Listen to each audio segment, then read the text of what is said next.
So hello, my name is Trina. This is my channel called The Narcissistic Fog Kills, and it's a new channel.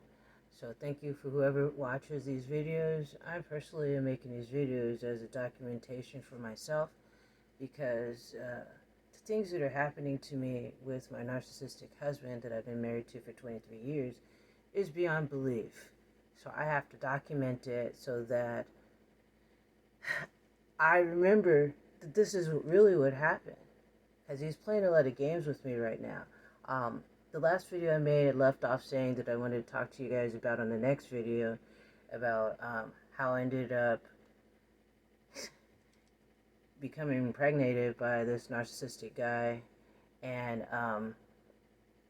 end up moving in with him, and then him telling me we should get married because I'm pregnant. First of all, let me go scoot back. Um, One day I came to his house after we had a few encounters. One encounter we didn't use protection, and that's why I warn you guys, use protection or just wait. Just wait unless you're ready to have a family.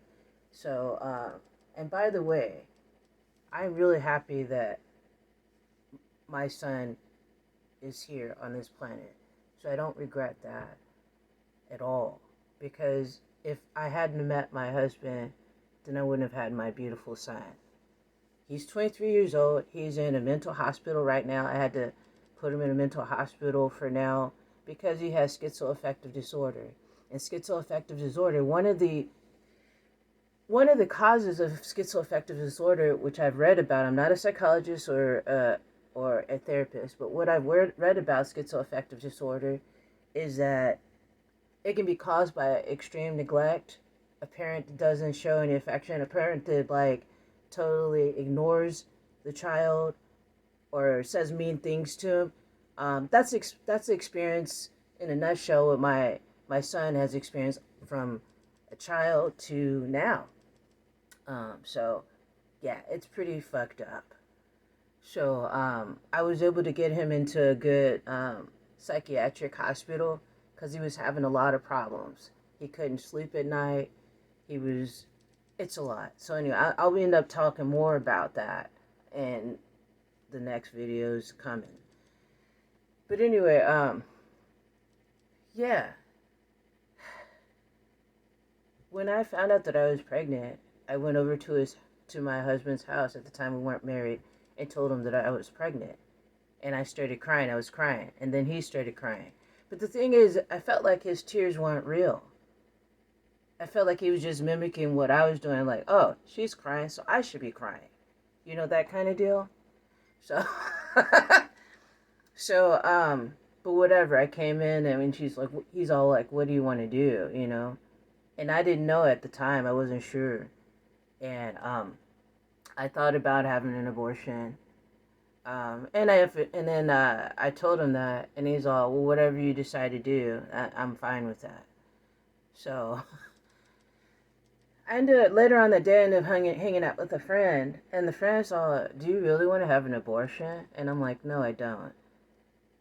Well, then don't. And if he doesn't like it, then you can raise your child by yourself. You have help. So I was like, okay. So I told him the next day, I said, I decided I want to have our child. And he's like, oh, okay. So I could tell he was affected by it. Didn't he expect me to say that? He thought I was just going to have an abortion and be done with it. When I look back on it, I think that's what was going on in his mind. But he's like, oh, okay, all right, whatever. And then he started acting weird. I was living in my own apartment, and as I was getting bigger, I was in an apartment that wasn't really that nice and good for raising a child. It wasn't really that nice at all. And but that was all that I could afford. And then he came over to my apartment because for a while I wasn't really speaking to him. Because I was in the midst of getting ready to have my art up in an art show too, and he didn't really care about that. He didn't invite me to the art show and all this other stuff. He was just a real nasty person. He never. I always supported his music. He's a musician. He's in bands and stuff. And he never supported my art. there was no reciprocation at all. I was always supporting going to his gigs and all that. So anyway, that's another stuff for another video. But long story short, yeah, I ended up moving in with him in his house that he was living in, which was like totally fucked up.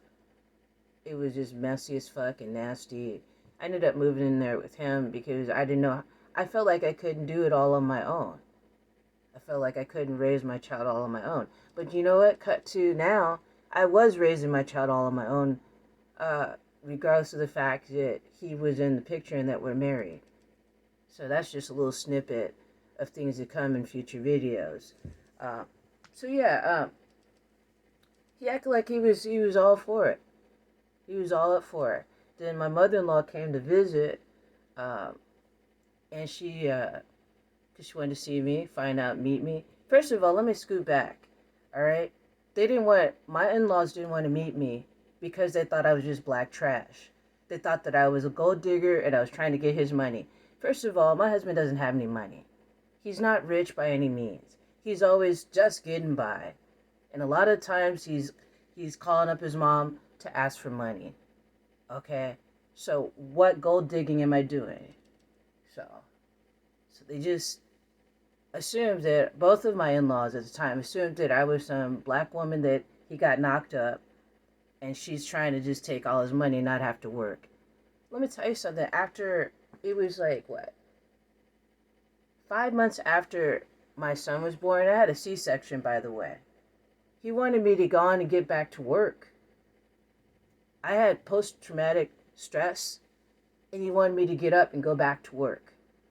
And I was still healing too. I ended up going back to work, right? And luckily, because I was worried because I was still breastfeeding, and I didn't want to switch my son to a bottle and all that kind of stuff because I felt like breast milk is healthier for the child. So anyway, luckily, my boss, my manager, she was a mom too, and she allowed me to use her office to breastfeed my son during my breaks. But that was ridiculous. I think I should have been able to have time off to be with my baby, longer than like 5 months. So anyway, yeah, that's a little bit more. And I'll give you a tidbit of what's going on right now. He's talking behind my back to his mom, saying all kinds of shit about me behind my back, making me seem like I'm distrustful and I'm